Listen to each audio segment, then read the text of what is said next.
Welcome back to Movies TV Mad. You can follow me on Twitter at Movies TV Mad. And a very warm welcome to Tuesday. It's Tuesday. It's definitely Tuesday. A very warm welcome to Tuesday's live edition of the DC Universe Daily. Scott Edwards, what's up, Mick? What's up, Scott? Welcome to the show. Today we are talking about a bad test screening result for Aquaman and the Lost Kingdom, and I think I know why. And I asked the question, could James Gunn pull off Superman Legacy? We look at his CV, and there is no evidence that he can pull off a Superman movie, but there was no evidence Dick Donner could pull off a Superman movie either, because he'd done some very different things before, including The Omen. But obviously Dick Donner is hugely more talented, and there's a key reason why Dick made a great Superman film, because he believed in the myth. He believed in the character. Scott Edwards, why do people hate Aquaman and the Lost Kingdom? I'll tell you. One of the things I called out before I ever saw an early test screening of this film was that Jason Momoa is co-writing this story, co-writing this movie. He co-wrote it with a couple of other writers. Here's the problem with that. Jason Momoa isn't a writer, but he demanded, as part of, the deal for him to come back, to be able to co-write this movie. And that's the problem, because Jason Momoa is very, very very passionate about the environment, as am I. I want my nephews and nieces to live in a planet Earth that's not going to drown them, where the ice caps are not going to melt. It's very important commentary. I think the problem is the environmental commentary in this film is part of other problems in this film as well. If I was in charge of DC and WB, I would never have allowed Jason Momoa to get anywhere near writing this movie. Jason Momoa is barely an actor, let alone a writer. Now, I like Jason Momoa. I think he's a really, really good Aquaman. I love him as a character and as a man, but, excuse me, I knew that was going to happen because I had a sore throat before I even started. But yeah, I would never have let Jason Momoa write this movie, and I think that's part of many problems. Scott Edwards, didn't you like the cut you saw, though? Well, basically, Scott, it looks stunning, as the first film did. It's a very, very, very different movie. I'm not going to say I didn't like it. I'm going to say that it's different to the first movie. Its motivations are different. I certainly can see why some people have an issue for it. And what do these bad test scores mean? They're still sending it out for test screenings, which means they are worried about it as well, and they want the feedback of audiences as well. Mick Roach, is Affleck still in the film? I would very, very much doubt that Ben Affleck, Mike, is going to be involved in this movie. Now, the movie I saw wasn't with Ben Affleck's Batman. It was with Michael Keaton's Batman. He'll be gone as well, unless by some miracle he's the DCU Batman, which he's not going to be. The only hope for Batfleck is to write, direct, and starring in his own Batman movie over on DC Elseworlds. So I don't expect Ben to be in this movie.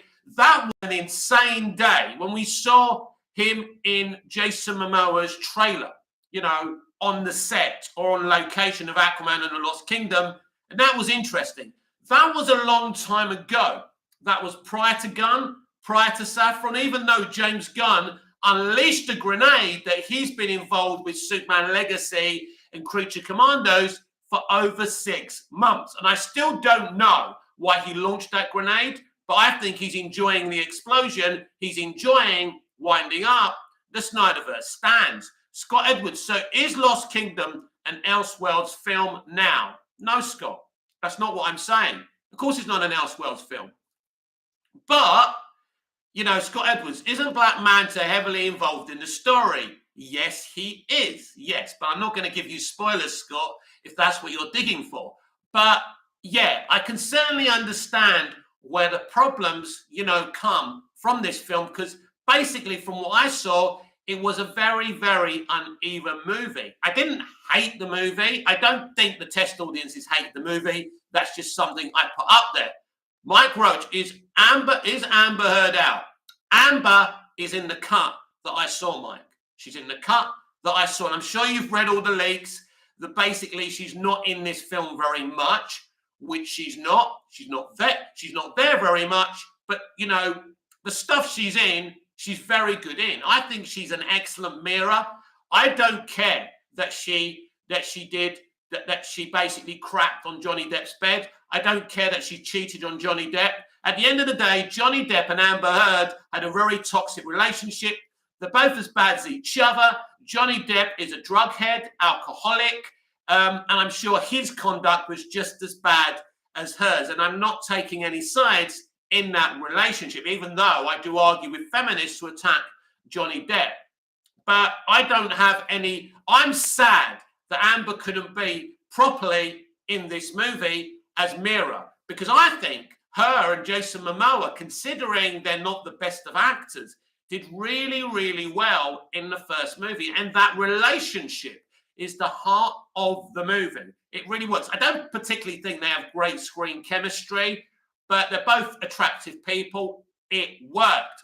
And reducing her role because of pressure was a dumb move. You either remove the girl from the movie, right, and put her out of her misery. You don't reduce her role. That was wrong. At the end of the day, she's not a murderer.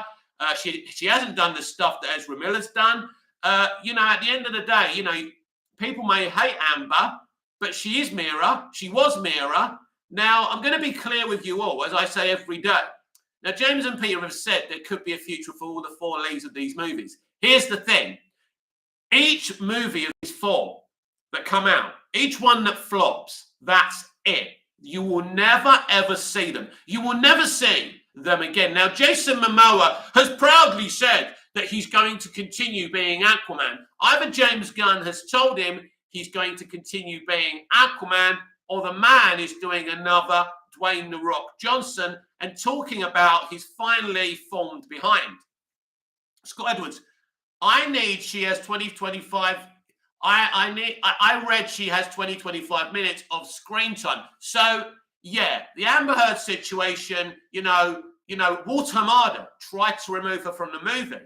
Now she fought back. She clearly had some dirt on them, and they were unable to remove her from this movie. They wanted to remove her from this movie. At the same time, you had James Wan leaving flowers for her when she arrived, you know, and then we had this whole thing where apparently Jason Momoa unfollowed her on Instagram and followed Johnny Depp. I don't know how true that was. That kind of stuff really doesn't interest me. Publicly, Jason's always been very supportive of Amber. I don't know, you know, and I've heard she's a very difficult person to work with. Again, I don't know whether that's true or not, and I don't care about those situations. Mike Roach, Momoa seems less like a professional, more like a kid who won a competition, lol. I think what we've seen lately with Jason, he's become a big shield for Warner Brothers and DC Studios and James Gunn. In a way, I suppose you could see him as a bit of a sellout. I like Jason. I don't have any issues with him.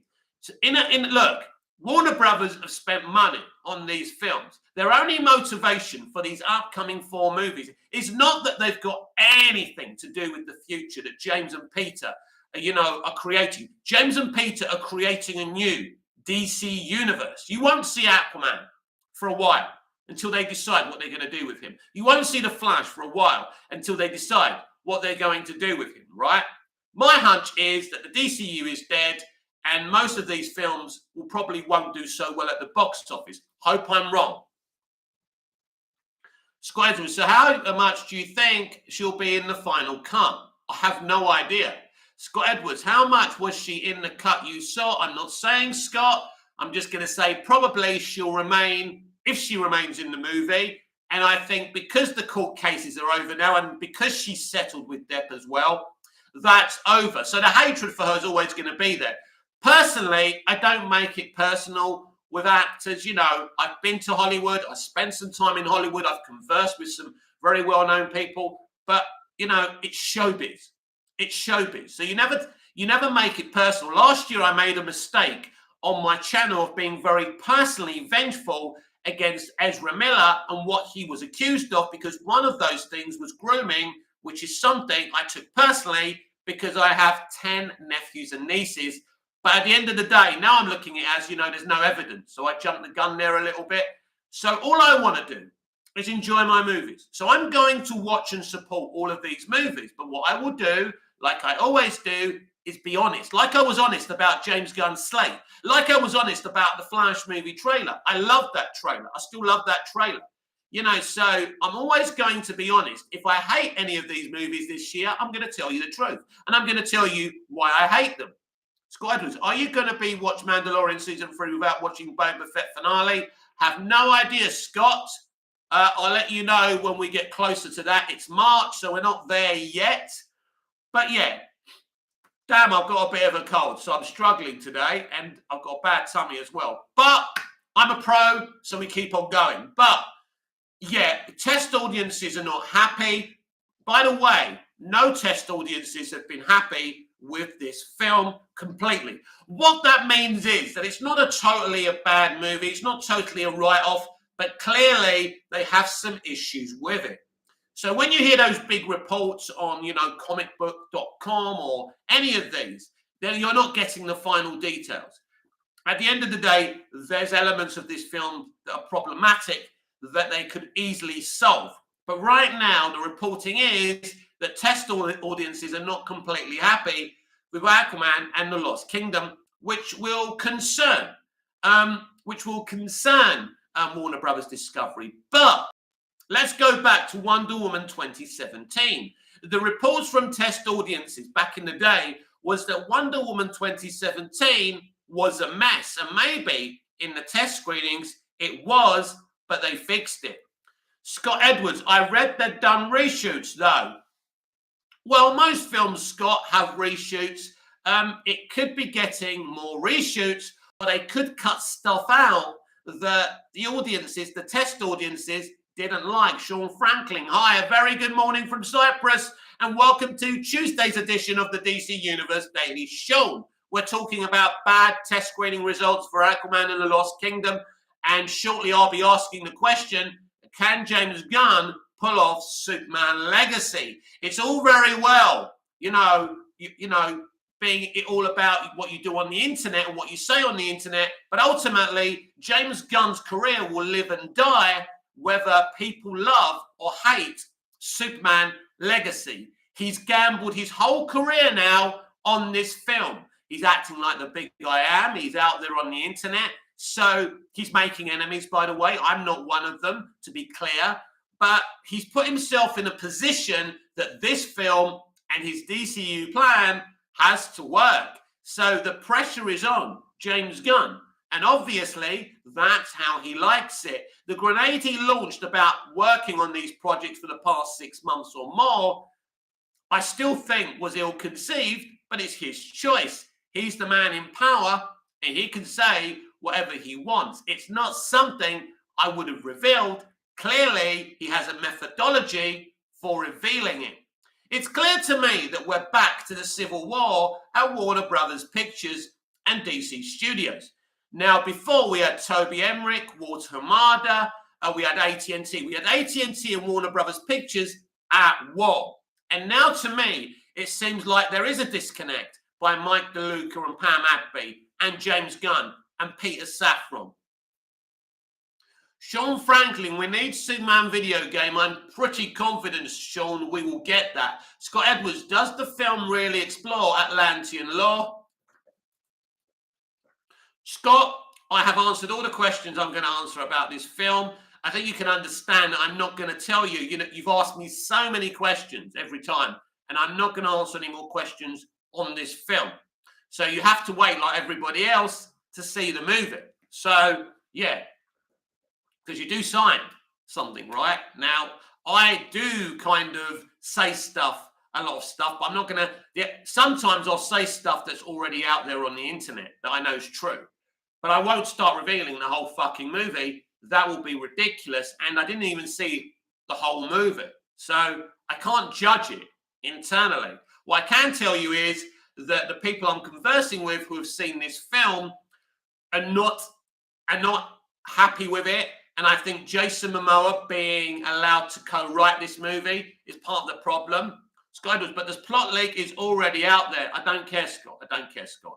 I don't know about those plot leaks. I'm not going to start blindly telling you stuff because you've come on here and said there's plot leaks, right? You have to wait.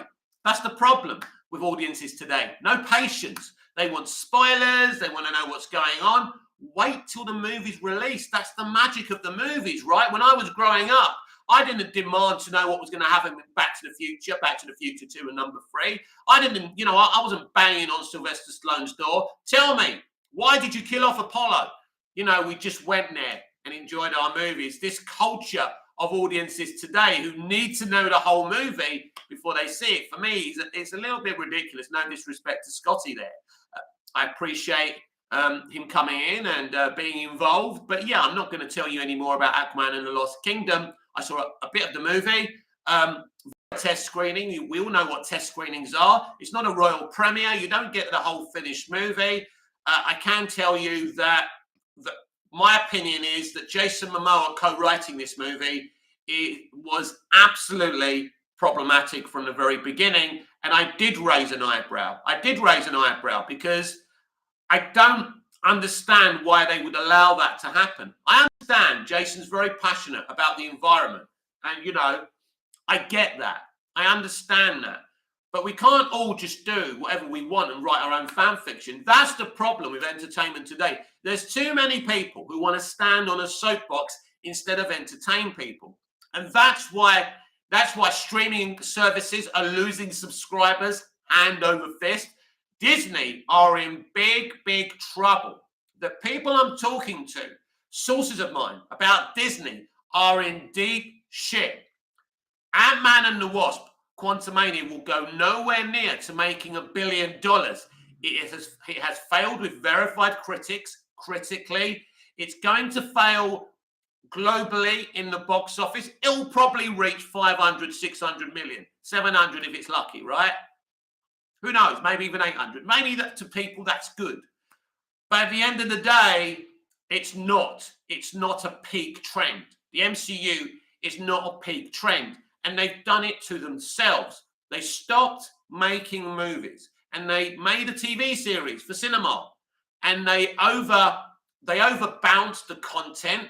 They're now going to reduce the amount of Disney Plus MCU shows they're going to have. And this is a lesson to James Gunn and Peter Safran to not chuck a bunch of HBO Max shows for DCU. That's not what I want to see. A couple of movies a year, I'm happy with that. We don't necessarily need the streaming stuff. And I know we're getting streaming stuff. I do believe, though, the streaming stuff for DCU we're going to get is going to be HBO quality, Game of Thrones quality, if you like, Last of Us quality. We've already heard that the Lantern show is very kind of True Detective, kind of. And that's a good thing. That's the kind of thing we want to see. We want the best people working on this shit. Now, clearly, Christina Hodson isn't the best person for the job. But then there's the guy who was involved with the original Netflix Daredevil series, who's part of this writing team. Now, that is really effing exciting. So, we're seeing. The proof of the pudding, my friends, is always in the eating. Always in the eating. And you can prejudge reports about an Aquaman test screening. A bad Aquaman test screening or multiple bad Aquaman test screenings doesn't mean that Aquaman and the Lost Kingdom is going to be a bad movie. It's a cut. They've decided to show people a certain cut. It may not be even the cut they intend on releasing. And that's another thing you have to understand about entertainment, television shows, films. It's all in the editing. So, things may have been cut out. Things may have been put in that people don't like. So it's a test for them to see what come. And maybe, and they'll be editing this film until release. They'll be working on VFX. This film is another VFX heavy movie because it's James Wan and that's the way he works. Now, the first film was an outstanding CBM as far as I'm concerned. It had a great score, great visuals, great story. The director directed the actors in a great way. James Wan did the impossible. He made a hit DCEU movie after one of the worst episodes in DC and Warner Brothers history. I'm talking about Justice League. So that was a huge success. I don't believe that Shazam! Fury of the Gods is going to make a lot of money. If it does, I'll love to be wrong. I think the timing of the Flash trailer has really hurt Shazam! Fury of the Gods. I really do. It's taken a lot of hype. People were kind of starting to talk about Fury of the Gods before that Flash trailer. That Flash trailer has overshadowed every, not just DC comic book movie, but comic book movies in general. Because what we saw on that trailer was undoubtedly epic and exciting. I've seen every single reaction on YouTube. People are genuinely, I suppose, constructively excited. But obviously people know that a trailer's just a trailer. We've seen great trailers, they become bad movies. We see, bad trailers that become good movies. So a trailer isn't really a good way to judge a movie. But yeah, it's looking good for The Flash. But the reality is these 4 DCEU movies could all fail at the global box office. They could all fail critically with verified audiences. It's not even worth guessing. Now, I think that Shazam! Fury of the Gods tickets have been available for the past week. I haven't seen any reports about how those ticket sales are going. I'm sure sooner rather than later, we're going to get projections for that movie. I was a little bit naive with the projections of Black Adam. I thought it would do a little bit better because we started to realize that Superman was going to be in that movie. But Superman's appearance in that movie made no effing difference to the box office. Now, I believe there's a lot of DC fans that actually enjoyed Black Adam. Don't think anyone's saying it's a great movie, but I think for what it was utterly, utterly enjoyable. But also the failure of Black Adam has destroyed any chance of Black Adam meeting Shazam. And also because we're heading into a brand new timeline, a reset of the DC universe. We're not going to deal with Shazam and Black Adam in the future. Not for now. We're not going to deal with Aquaman for now. We're not going to deal with the Flash character for now. Because they're focusing on other things. Because, it's all about success and failure. These movies, basically, everyone's future lies on the box office. That's all that matters. Nobody cares about reviews. Nobody cares about anything else. It's money. Now, a good review of a movie, Shazam! Fury of the Gods, for example, could sell the movie. Could sell the movie. But I don't see how Shazam! Fury of the Gods makes lots of money. I think from what I'm hearing, it's a solid movie. It's a good time at the cinema, but I don't see it. Scott Edwards, do you think we'll see the world between worlds in Ashoka? I absolutely have no idea, Scott. I suppose we'll watch it and find out. But yeah, I've made projections before on these movies, but you're only as good as your last game. And I've said that before as well, haven't I? And since the Joker movie, we've had Birds of Prey, flop. The Suicide Squad, flop. Black Adam, flop. Wonder Woman 84 was a bad movie, but you can't judge the film on box office because it came out in the peak of the COVID pandemic, but it was a bad movie. We haven't had a really good DC movie and a successful DC movie for 4 or 5 movies. Todd Phillips' Joker was the last huge success. Oscar nominations, an over $1 billion global box office, and that kind of tells you where DC's strengths are as well. Short Circuit, the test screening reports of Aquaman 2 will definitely affect the hype of the movie. Yes, Short Circuit, they will, but as I gave you an example earlier, is Wonder Woman 2017 also had bad test screenings, report of it being a mess, and maybe it was a mess back then, but ultimately, the film they cut together was outstanding. So, yes, I don't think there's been that much hype anyway for Aquaman and the Lost Kingdom. I think Aquaman and the Lost Kingdom is going to be the kind of movie that gets more hype as we get closer to it. But I've told you why I think there could be some problematic situations with the test screening. Jason Momoa co-writing the movie. The environmental commentary, which is too much on the nose, if you ask me, because Jason Momoa's co-writing the movie, that was his motivations. I care about the environment too. I'm certainly not an environmental denier. I care about the future of our world, and I don't think I don't think it's fear mongering to be concerned about that situation. Yusuf Ajuwan, test screening's going to change. Well, here's the thing. Why is it a test screening?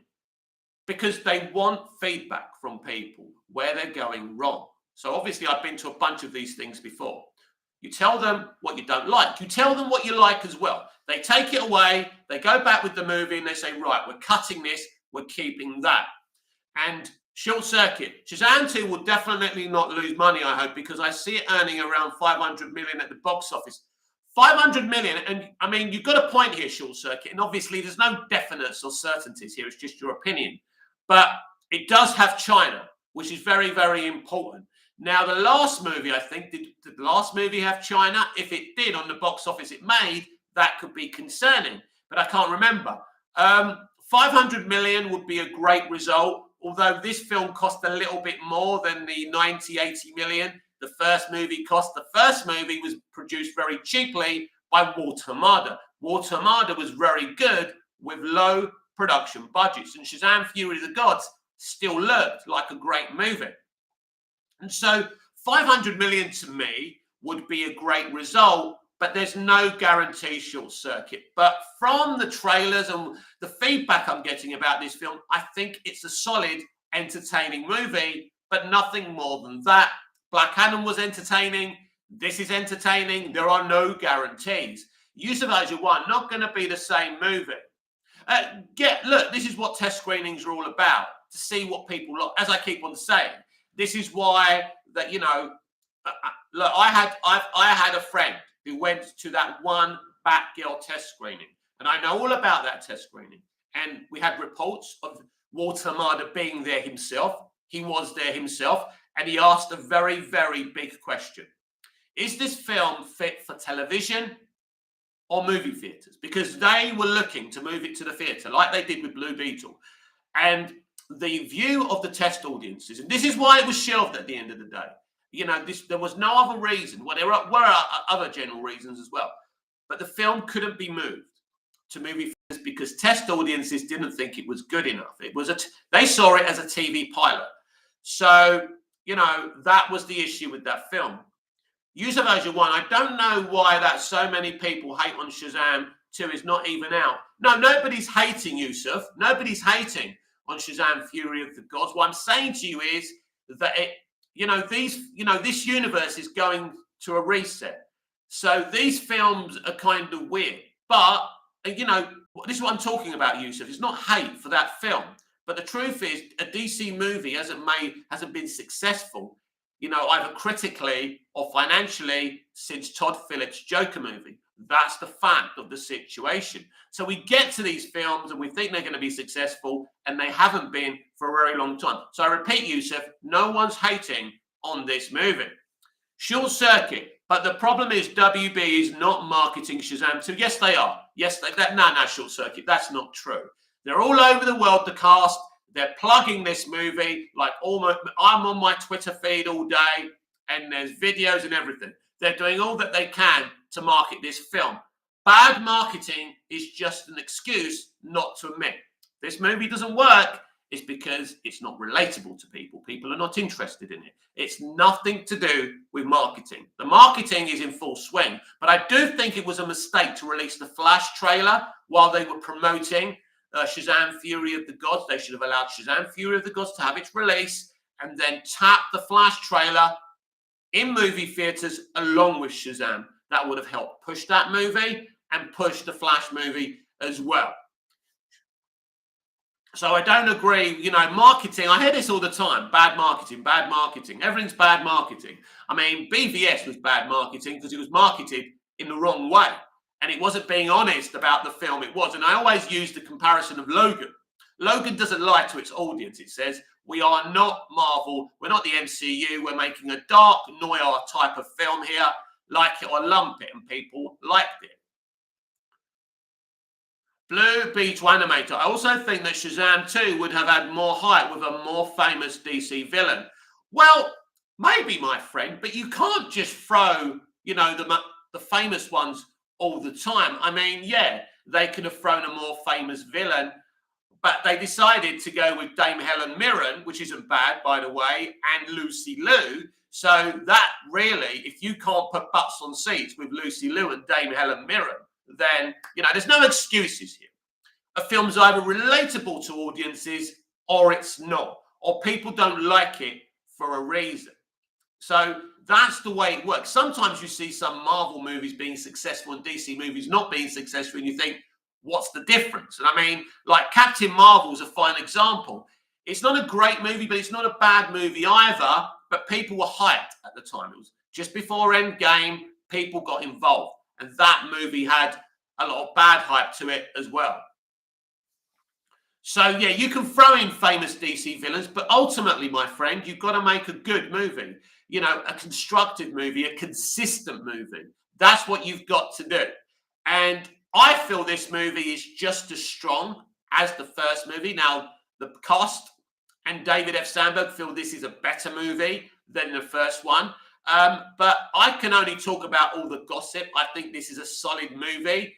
Not every movie has to be the bestest movie ever. I spoke about this with Black Adam as well, a movie that I enjoyed.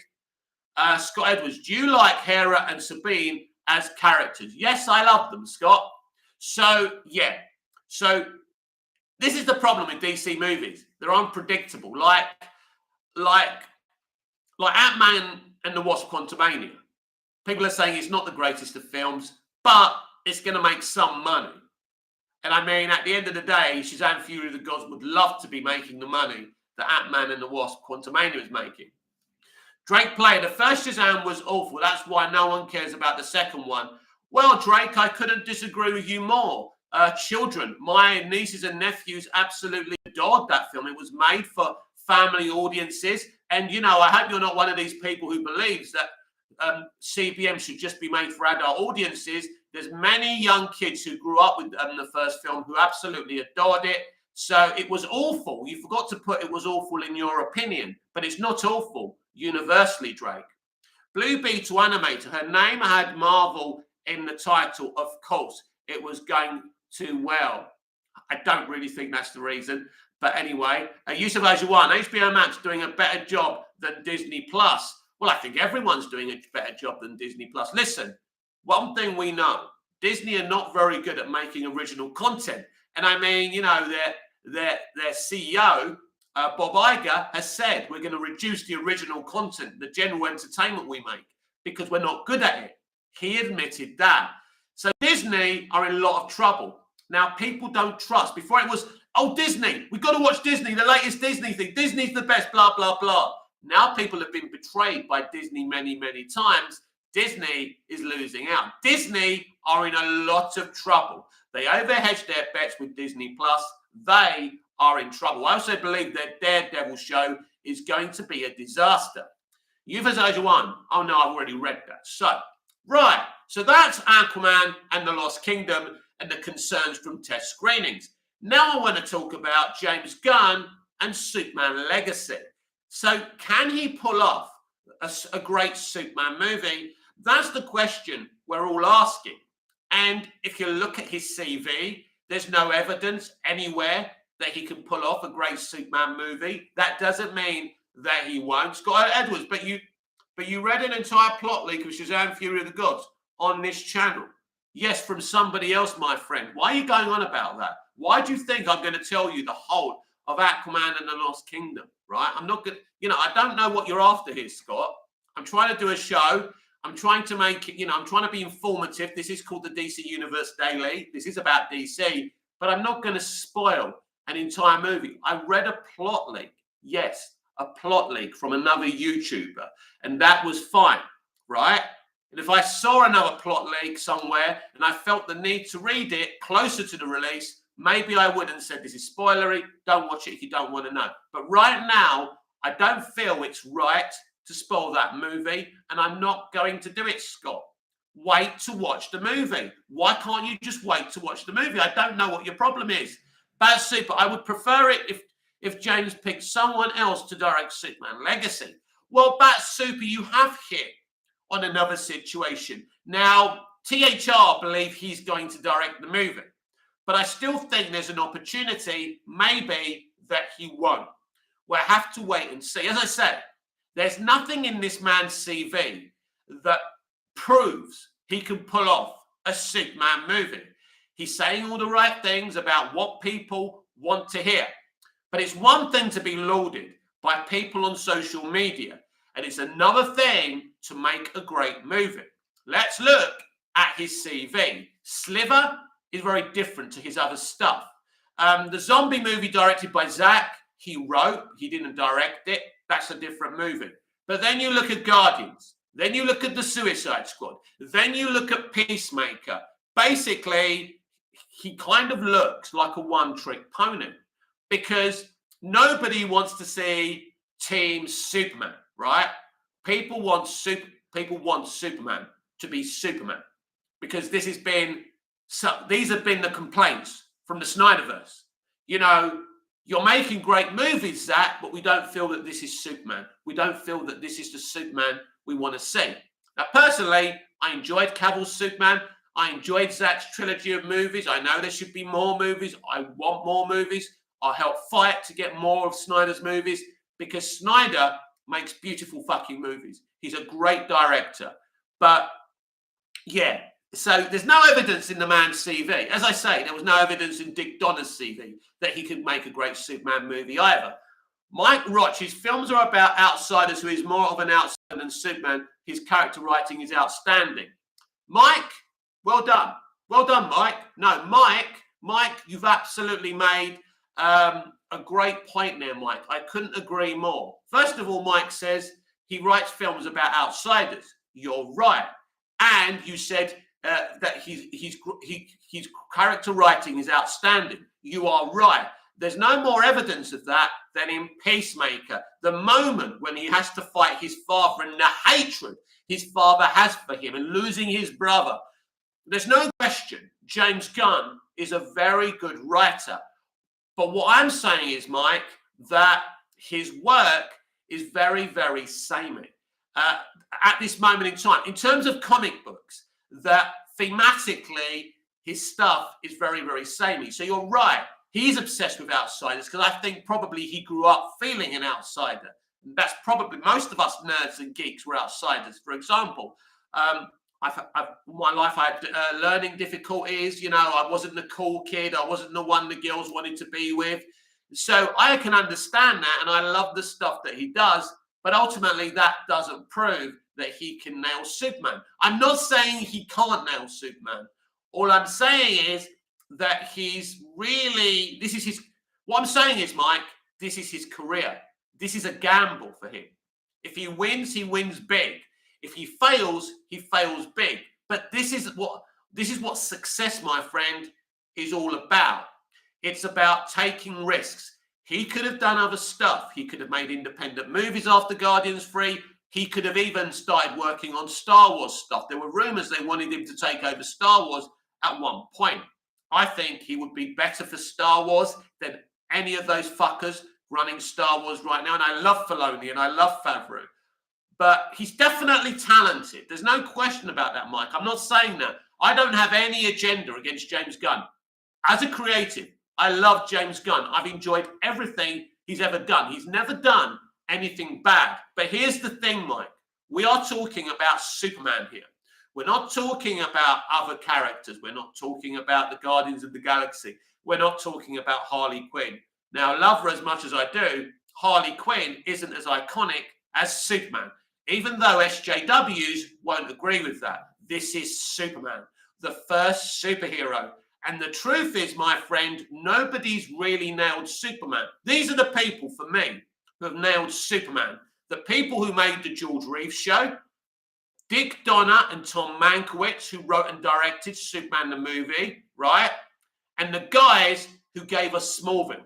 For me, these are the people who have really nailed Superman and kind of get it. And even Todd Helbing on Superman and Lois, he's done a really good job with who Superman needs to be. And he's really made something really different and unique. And I don't mind Snyder's Superman personally. I enjoy Henry Cavill's Superman. I don't hate it, but I can certainly understand why hardcore Superman fans have issues with his work on DC in terms of Snyder. Personally, I love it and I take it for what it is.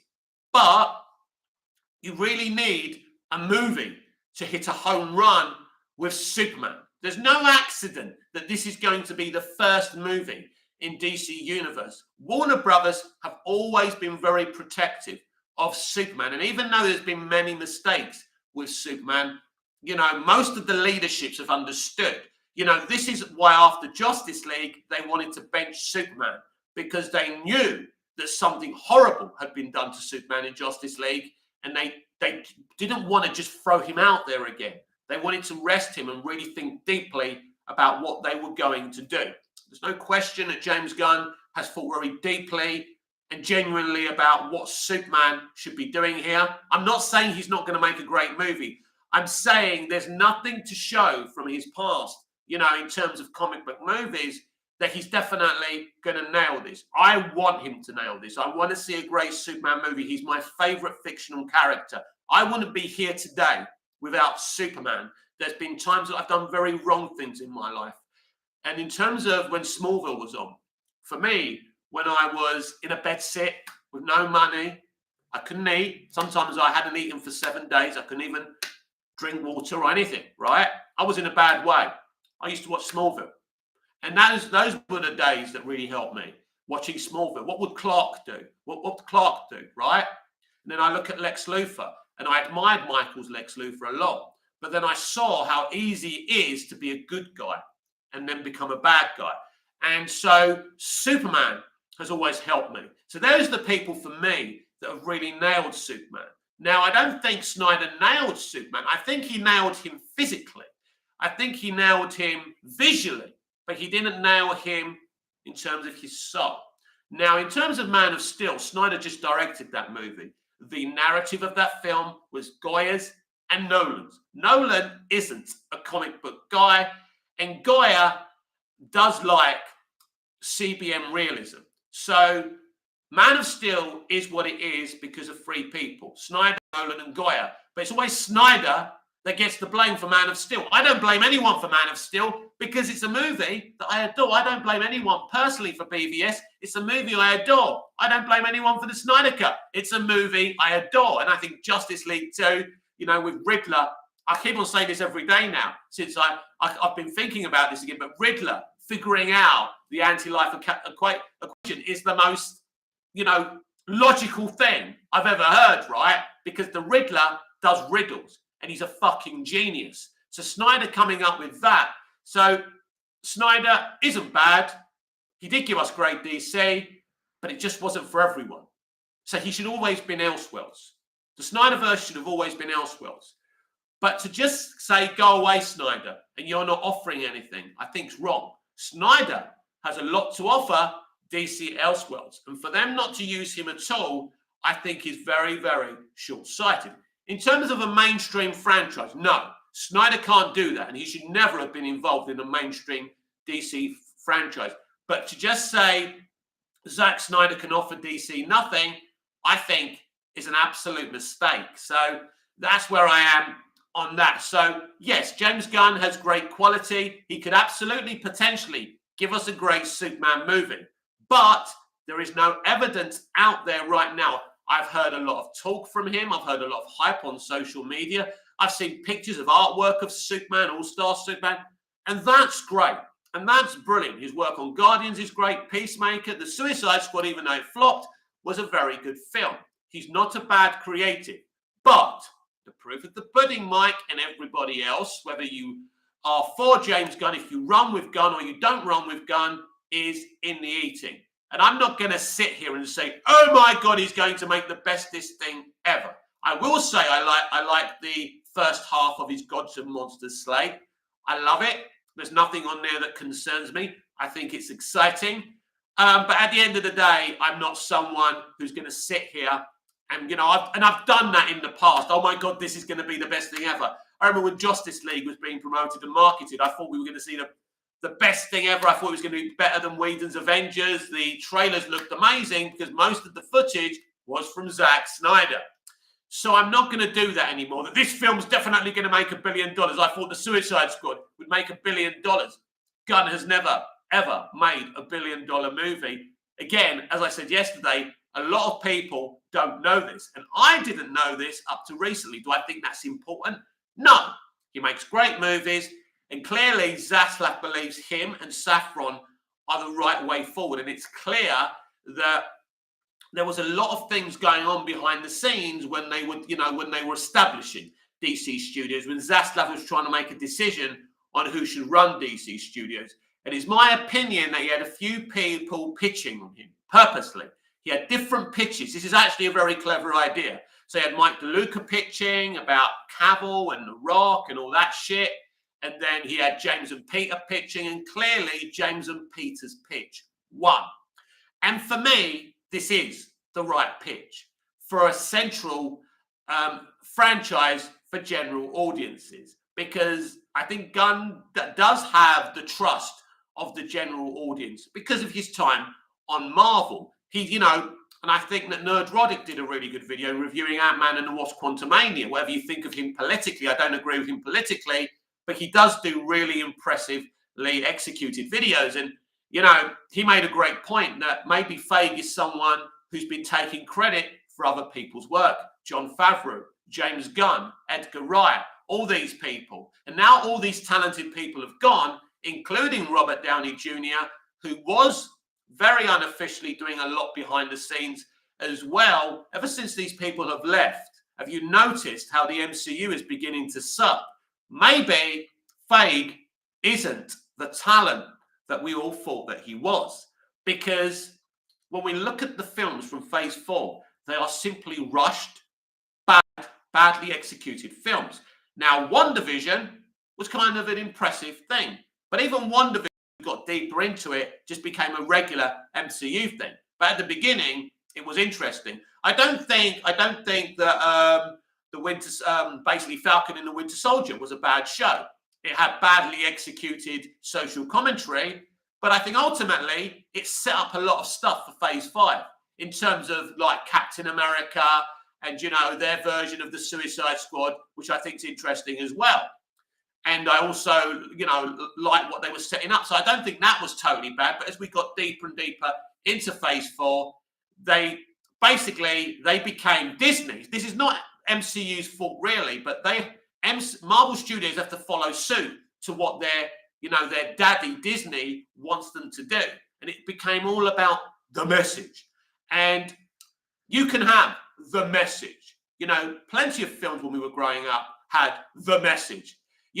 Every Vietnam film was an anti-war movie, but the message was handled really well. Films like Born on the 4th of July, Casualties of War, films like Falling Down, which isn't about Vietnam, but they all have interesting little messages on them, but they don't bash you over the head. That's because when we were growing up, talented people were running Hollywood and making Hollywood entertainment. But now there's not clever people running Hollywood. Basically, what you've got now is social media activists running Hollywood, hyping things up on social media. But when it comes to the actual movie, they're shit because they don't know what they're doing. As I keep on saying, most of the creatives and CEOs in Hollywood today wouldn't even be getting the coffee for Richard Donner and Martin Scorsese. Scott Edwards. Lost Kingdom is my most anticipated project. Why I'm so eager? Well, you're an Aquaman fan, maybe, Scott. It's great. Look, all I'm going to say to you is a test screening isn't the final thing. So at the end of the day, it's good that they're getting feedback. They can make the changes they can. Great movies in their history have had bad test screenings. I mean, Masters of the Universe had good test screenings, right? But ultimately, that film flopped with critics and audiences. I love it. I love 1987's Masters of the Universe. But again, it's a bit like Black Adam. Entertaining, great time at the cinema, but not the greatest of movies. And, that's fair enough. So I think I'm definitely on the fence whether James Gunn can make a great Superman movie. And, you know, we'll have to wait and see. And, you know, that's boring, isn't it? That's boring. We have to wait and see. But we do have to wait and see. Bad Super, Hollywood has taken a real dip in quality. It has. And I think James Gunn said it himself. And I think we are talking about the past 30 years. So James Gunn says a lot of things that we say because he's a fan. He's a fan of like the 60s and 70s and 80s, right? He's a fan of all the shit that we love. So he's a very interesting guy. But is he capable of pulling off what he's claiming he wants to pull off? I'm not going to say yes and I'm not going to say no because I simply don't know. And you don't know. But Bat Super, you are right. The dip in quality is because they are now recruiting people on culture and gender instead of talent and ability. And this is what's happened in Hollywood. And that's why they're in trouble. That's why foreign movies are now dominating award ceremonies, because foreign movies, foreign language movies, have better, more talented people making them than the good old US of A. There's not much talent left in Hollywood. Hollywood was the envy of the world when I was growing up. Their TV shows, Dallas, Dynasty, Knots Landing, Knight Rider, The A-Team, you know, I mean, stuff that nowadays we'd laugh at, but back then it was the envy of the world. And their films were the envy of the world. Every kid, including me, wanted to go to Hollywood as a kid. I wanted to be at the premieres. I used to practice making my Oscar speech. What kid is motivated to practice an Oscar speech when we see what kind of Oscar speeches they're giving today? Ronnie Dodge, hi Mick, heard The Lost Kingdom isn't so great. Well, Ronnie, we have been discussing it on today's DC Universe Daily. And as I always say, test screenings are there to give them the heads up so they can make the changes that they need. A film has multiple cuts and multiple edits. So they've shown one that wasn't that popular. Now that can help them make their mind up. Wonder Woman 2017 had bad test screenings, ultimately ended up being a great movie, Ronnie. So this doesn't mean we're getting a bad movie. And Ronnie Dodge, I mean, they have until December. They have. But at the end of the day, this is what we've also got to remember. These 4 movies don't hurt James and Peter's plans because their plans are creating a new universe with new actors. So if Aquaman and the Lost Kingdom fails at the end of the day, they rest Aquaman. If the Flash movie fails, they rest the Flash for a little while and come up with something new. That's what they're going to do. None of these characters have to be used at the moment. Matchda, hey Mick. Matchda, can you fill me in? Well, I'm not going to fill you in on everything I've discussed in the past 53 minutes because that would take me another 53 minutes. But basically, we have been discussing the bad test screening results, the recent test screening results, reaction for Aquaman and the Lost Kingdom. We've been asking if James Gunn can make a great Superman movie, and that's what we've been talking about. Obviously, Matchda, you are welcome to rewatch this live video at any time. I hope the reception was good, and I hope my voice wasn't being lost because my internet is absolute shit, as I just saw. So what happened there is, look. Anyway, yeah. So, yeah, hopefully you can rewatch this video, and it's in some kind of good condition for you to watch. Matchda, I heard that Saffron wants Aquaman 3 too, so I don't know if this film doesn't do well, that could happen. Right. This is how it works. As you all know, I'm not an expert in terms of this. If a film doesn't make money in David Zaslav's world, it's dead. But here's the thing, Matchda. Whatever you've heard, Peter Safran won or doesn't want.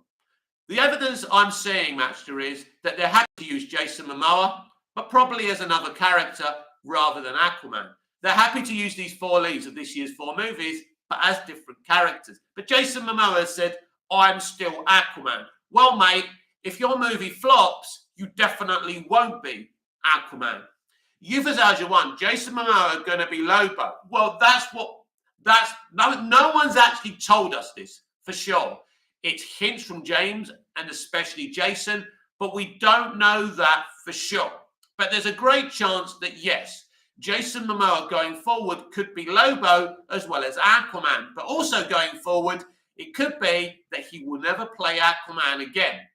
The movies have to be successful. I mean, there's some movies that don't really have to be that successful. Growing up, the little movies, the little indie movies didn't have to be successful. Everything seems to have to make $1 billion now. But yeah, Super. What happens if Superman Legacy doesn't do that well? Well, then James Gunn's career is finished. And the DCU plan may go on, may not go on. I don't know. But I think that Zaslav is a very reactive man. And if that movie fails, my friend, yeah, it wouldn't be good. So there's no evidence that it's going to be successful. There's no evidence it will be successful. We don't know at this moment. I'm excited about what I'm hearing from James Gunn. I like the slate. All we can do is cross our fingers and hope that they do the right things. But the casting of Superman is going to be very, very interesting, and that will tell us a lot. Matchda, I have hope in Blue Beetle, though. Blue Beetle, Matchda, is an interesting one and a complex one because not many people know Blue Beetle. So like Iron Man had a really big, famous actor playing Iron Man, which helped. The movie was successful. It was a good movie, so it worked. Not many people have heard of Blue Beetle. Not many people are going to be motivated to watch Blue Beetle. So unless it's an incredible movie, that film isn't going to do that well. Now, I'm excited for it as a DC fan. I want to see it as a DC fan. But yeah, nobody's, it's obvious, isn't it? You don't need me to tell you that. So it's kind of like Black Adam when no one heard about him. But that, you see, the thing is, I want to be clear about this. Just because you've never heard of a character, that's not an excuse to fail. If Blue Beetle has made a great movie for general audiences and DC fans, it's going to be great. People are going to love it. If it's just not that good and it's not that interesting and it doesn't work, it doesn't help it that it's an unknown character. But, you look at Man of Steel and BVS that didn't make the money that the studio wanted for them, and they're famous. So this can affect anything. You've got to make good shit, Matchja. If you don't make good shit, then you should expect to fail. There's no way. And, sometimes bad things make money. But I think these days, audiences know too much for their own good. So they're very clued up. So, at the end of the day, you can tell with Ant-Man and the Wasp Quantumania. Big opening, but the drop-off is coming, and that movie won't make the money. But the first and second Ant-Man movies didn't make that much money either. This film will probably make just as much as then, just a little more, and that'll be that. So there wasn't much pressure on that film. Yeah, so nobody heard, but at the end of the day, everyone had heard of The Rock. The Rock as Black Adam is like Robert Downey Jr. as Iron Man. The difference is Robert Downey Jr. was in a great movie. Now, I like Black Adam. I enjoyed it. But yeah, nobody really asked for a Black Adam movie as well. That's an issue. And really, that should have been a Shazam sequel. Black Adam should have been in the Shazam sequel. Someone said to me we needed a more famous villain. Well, it was simple. Black Adam should have been the villain in Shazam, Fury of the Gods. So it wouldn't have been called, well, you could still call it Fury of the God, I suppose, right? But that's what should have happened. I mean, I'll say something controversial. I don't think The Rock should ever have been cast as Black Adam. Yusuf Erjuwan, Booster Gold, love the greatest hero you never heard of. Yeah, it doesn't matter just because you haven't heard of them. They can be the greatest characters, Yusuf, but they've got to be good movies. Simple. We're getting to Smallville shortly. Matchda. It just worried me when I saw people walked out of the theatre. I mean, how bad can Lost Kingdom be? So people walk out. Yeah, but we heard this a lot. We've heard shit like that before where people have walked out. When Joker movie was out, I heard people say that lots of women walked out. And the point is that movie made over $1 billion. So how true can that be? As I say, Matchja, it's a cut. They chose a cut to show audiences. All that's done is inform them. If people really walked out, that's informed them and they know what they need to do. We've heard this. We've heard this so many times. So there's no guarantee. This doesn't mean it's a bad movie. But I'll say it again. This doesn't hurt the future of DCU anyway, one way or the other. because this Aquaman and this film isn't part of the future of DC. End of story. Match, I just hope James Wan can somehow fix the film if it's that bad and boring. Well, here's the thing, Match Joe. As I've explained before you came into the chat, films have multiple cuts. It's not as simple as saying it's a bad film, it needs reshoots. They have, as I'll repeat again until people understand, these films have multiple cuts. They put out a cut, it didn't work out well, they'll leave it there and they'll carry on and they'll edit it differently. A test screening isn't a viewing for you to enjoy, Match Joe. It's to inform the people, the makers of the film, to either stick with what they're doing or change the editing process or maybe even pick another version of the movie. Use it as you want. James was use it as you want. James was made billion with Fast and Furious. He has. James Wan is a quality director. I'm sure this will be a solid movie. But here's the truth of this year's DCEU movies. There was ever any evidence that these were going to be the greatest movies ever. There was never any evidence that these movies would make money. These movies have been invested in. They're just releasing them to try and get their money back. These films are not part of the future. The Flash movies, reignites a new timeline. That's as much of as a part of the new future it's a part of. So at the end of the day, whether these films are successful or not, we go and see them.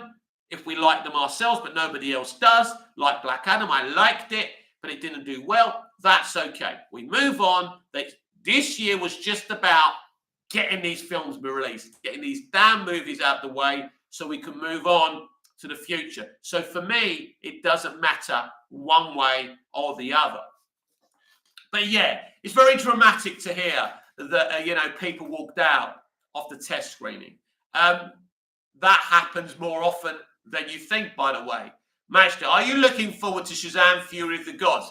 Personally, I'm looking forward to a solid movie. That's not the best movie in the world, but it's highly entertaining. So I'm looking forward to that movie. It's not my most anticipated movie of all time, but I think it's going to be a lot of fun for audiences, but it's going to be nothing special. So yes, I am looking forward to that film to a point. But again, these films have nothing to do with the future of DC. They've been made, they need to be released, and that is the situation. That's all. So there's not, the only thing riding on these films is that they're trying to get their money back. So in terms of Shazam, in terms of Black Adam, let's go back to Black Adam, because this is when it all started. Black Adam was supposed to come out in the same year as the rest of these movies. WB made their money back. They didn't make a profit, but they got their money back. And they're probably doing okay with physical media and digital media, so they got their investment back. It wasn't a profit. So that's okay, because Black Adam has nothing to do with the future. Now, Shazam! Fury of the Gods needs to get their money back. They'd love to make profits on all of these movies. But ultimately, these movies could just be about getting their money back and basically reinvesting in what Gunn and Safran are doing and looking to the future, because that's what it's all about. The DCEU is a franchise of many hands, of different visions, of different directions, of trying to fix this and fix that and take it to this direction and that direction. So it's all about that. And isn't like WBD still in huge debt, which if it's true, how can they afford a whole new slate? Matchjo, I can't believe you asked me that question. Of course they can afford a slate. Because if that's the case, Matchjo, they would never make a film again. Think about it. Companies run on debt. Most companies run on debt. And when you're a newly merged company, you're always in debt and you're always struggling a little bit. But they've got money in the back, man. Surely you're intelligent enough to understand that a movie studio that's partially owned by AT&T, Warner Brothers, Discovery, multi-trillion-dollar companies, just because they're in debt doesn't mean they can't afford to make money. You've got to speculate to accumulate. So I'm surprised that you don't understand that a company can be in debt but can still carry on.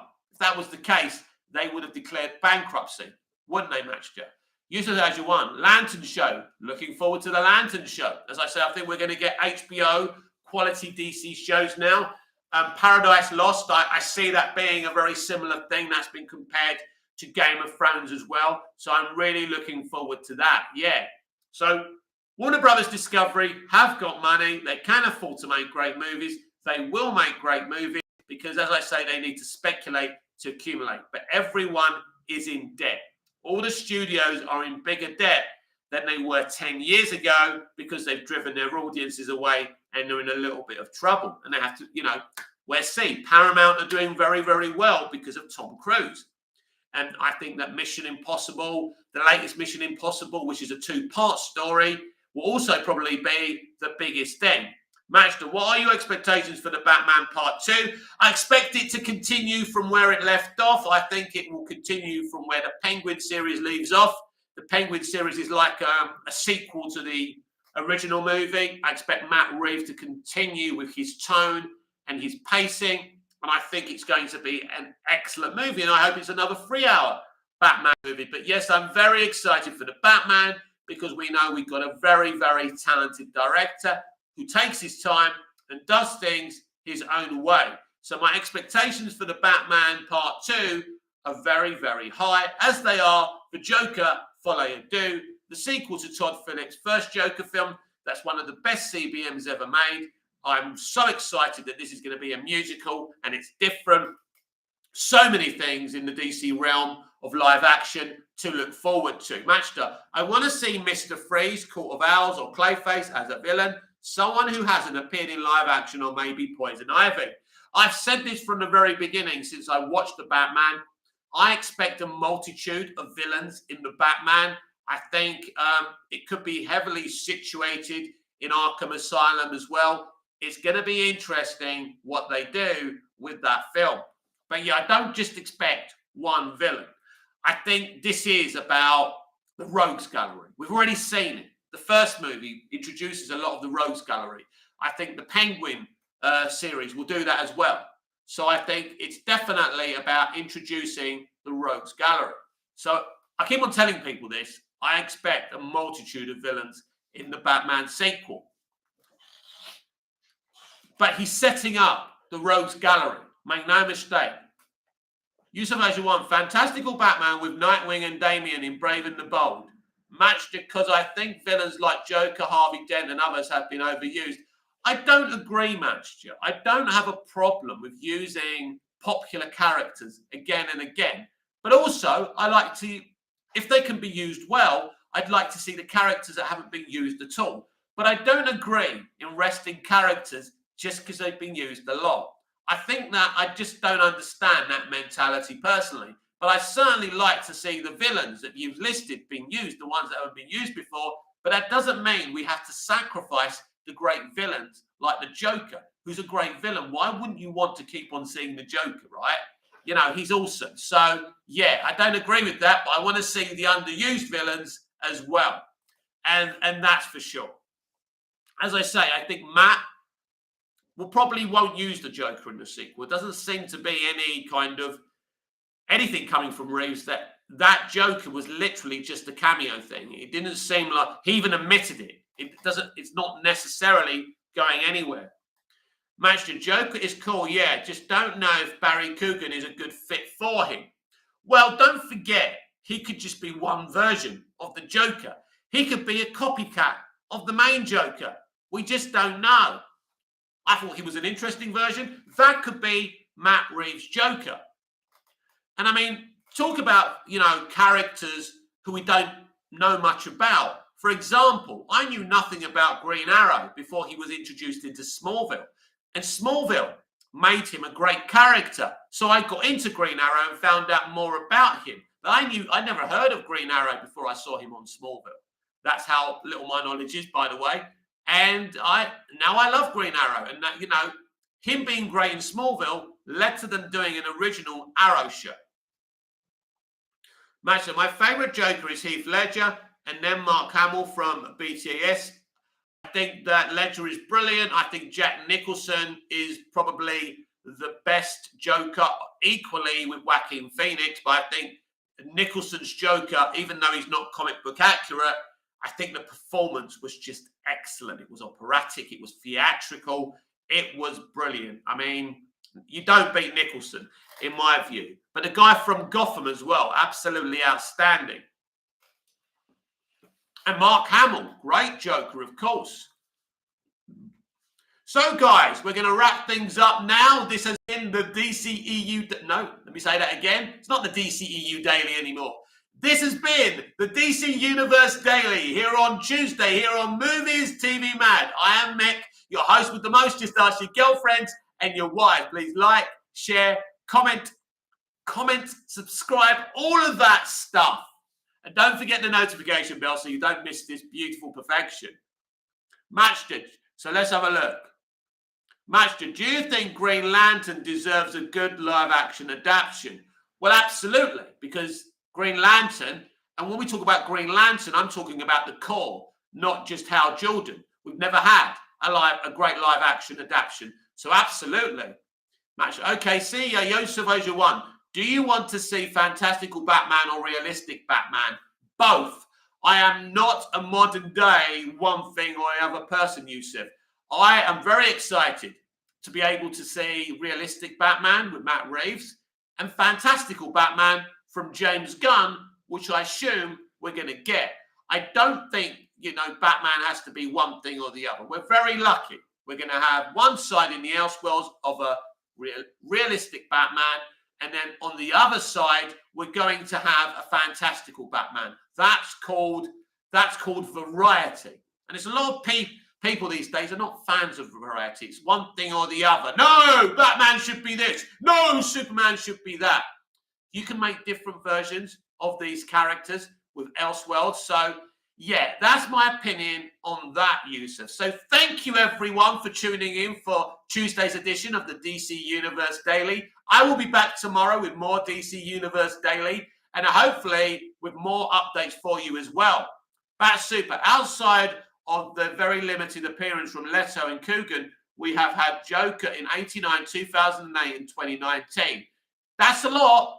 But at the end of the day, he's a popular character, and why not keep bringing him back? It's like Doctor Who when they say, stop bringing back the Master. Why? The Master's fucking great. And there's so many different levels you can take him to. John Sim was one level. Michel Gomez was another level, and the other guy, whose name escapes me now, who's part of the Chibnall era, absolutely fantastic. So, yes, Matcha, see you tomorrow. You will see me tomorrow. So make sure you're here. I will keep you updated on Twitter on everything DC and entertainment in general over on my Twitter at Movies TV Mad. So be sure to follow me if you're able to. So I will see you tomorrow. So until I see you again, goodbye, au revoir, auf Wiedersehen.